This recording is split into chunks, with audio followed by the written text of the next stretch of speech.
नमस्कार दोस्तों, फिनटेक्मो में आप सभी दर्शकों का स्वागत है।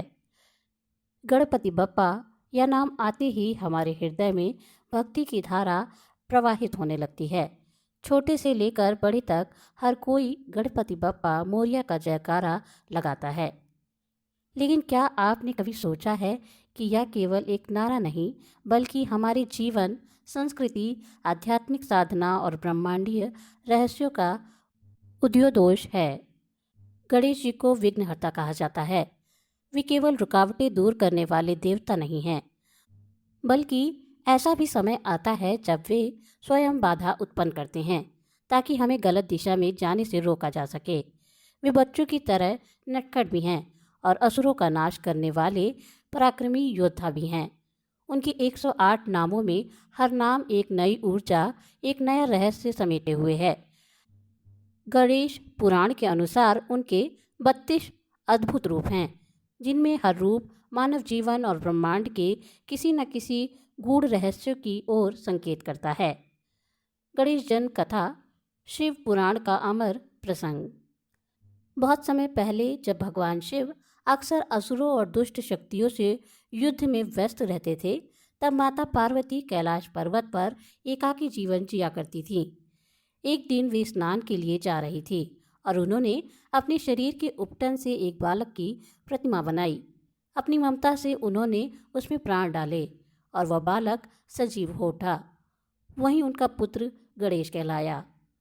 माता ने उसे आदेश दिया कि वह स्नानगृह के द्वार की रक्षा करे और किसी को भी अंदर प्रवेश न करने दे।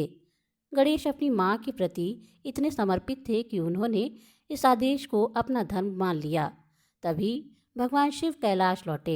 जब वे अपनी पत्नी से मिलने भीतर जाना चाहते थे तो गणेश ने रोक दिया। शिव ने समझाया कि वे स्वयं उनके पति हैं, लेकिन गणेश ने अपनी माँ का आदेश सर्वोपरि माना और उन्हें प्रवेश नहीं दिया। यह देखकर शिव का क्रोध भड़क उठा। उन्होंने अपने गणों को भेजा, किंतु बाल गणेश ने वीरता से सबको परास्त कर दिया। तब क्रोधित होकर शिव ने त्रिशूल से उनका मस्तक काट दिया। जैसे ही पार्वती को यह समाचार मिला, उनका दुख और क्रोध दोनों बढ़ गए। उन्होंने संकल्प किया कि यदि उनके पुत्र को पुनः जीवित ना किया गया तो वे संपूर्ण ब्रह्मांड का संहार कर देगी। ब्रह्मांड में भय का वातावरण छा गया। तब ब्रह्मा और विष्णु ने समाधान सुझाया और उत्तर दिशा में पाए गए पहले जीव हाथी का सर लाकर गणेश के शरीर से जोड़ दिया। गणेश पुनः जीवित हुए और तभी से वे गजानन कहलाए। इस घटना के बाद सभी देवताओं ने उन्हें आशीर्वाद दिया कि सृष्टि में हर शुभ कार्य की शुरुआत गणेश की पूजा से ही होगी। वीर योद्धा गणपति और असुरों का संहार। गणेश केवल बाल सुलभ देव नहीं, बल्कि असुरों के विनाशक भी हैं। गणेश पुराण में कई ऐसी कथाएं मिलती हैं जहां उन्होंने दुष्ट शक्तियों का अंत किया। सिंदूरासुर नामक एक असुर था जिसने तीनों लोकों में उत्पात मचाया हुआ था। देवता उसकी शक्ति से भयभीत थे। तब गणपति ने सिंह पर सवार होकर युद्ध किया और उसका वध किया। उसके रक्त की बूंदें जब पृथ्वी पर गिरी तो कहा जाता है कि उससे भूमि को उर्वरकता प्राप्त हुई। इसी प्रसंग की स्मृति में महाराष्ट्र में मोरेश्वर मंदिर की स्थापना की गई। एक अन्य कथा अनलासुर की है। यह राक्षस इतना भयंकर था कि उसकी आंखों और मुंह से आग की लपटें निकलती थी। जहां भी जाता अपने ज्वालामुखी जैसे शरीर से सब कुछ भस्म कर देता। देवता उसकी शक्ति से त्रस्त थे।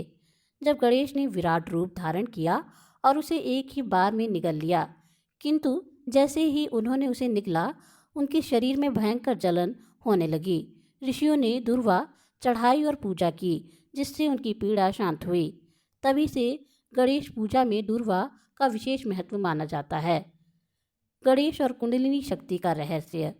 इन कथाओं को यदि ध्यान से देखा जाए तो इसमें गहरा यौगिक रहस्य छिपा है।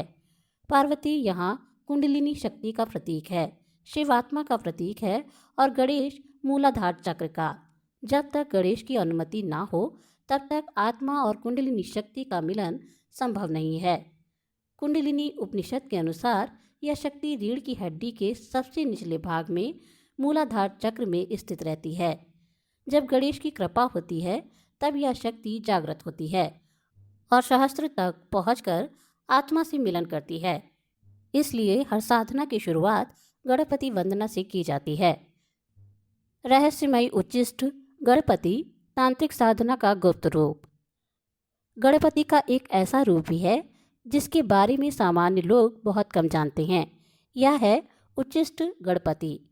तंत्र साधना में उसका विशेष महत्व है। उनका रंग लाल बताया गया है।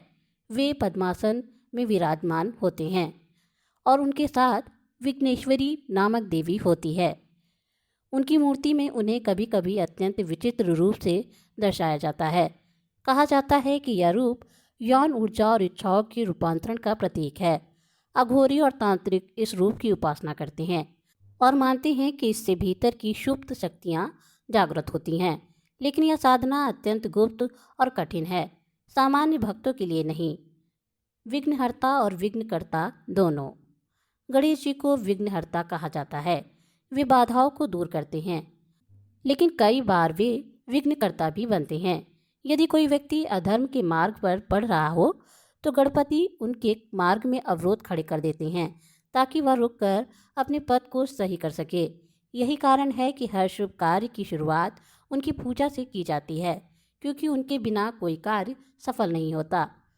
गणपति की कथाओं का वैज्ञानिक और आध्यात्मिक दृष्टिकोण। जब हम इन कथाओं को गहराई से समझते हैं तो पाते हैं कि यह केवल पुराण की कहानियाँ नहीं हैं, बल्कि जीवन, मनोवैज्ञानिक और योग के गहरे रहस्य हैं। गणेश की कहानियाँ हमें बताती हैं कि शक्ति और संतुलन का सही उपयोग ही सृष्टि का आधार है। वे हमें सिखाते हैं कि ज्ञान के बिना शक्ति विनाशकारी है और शक्ति के बिना ज्ञान अधूरा है।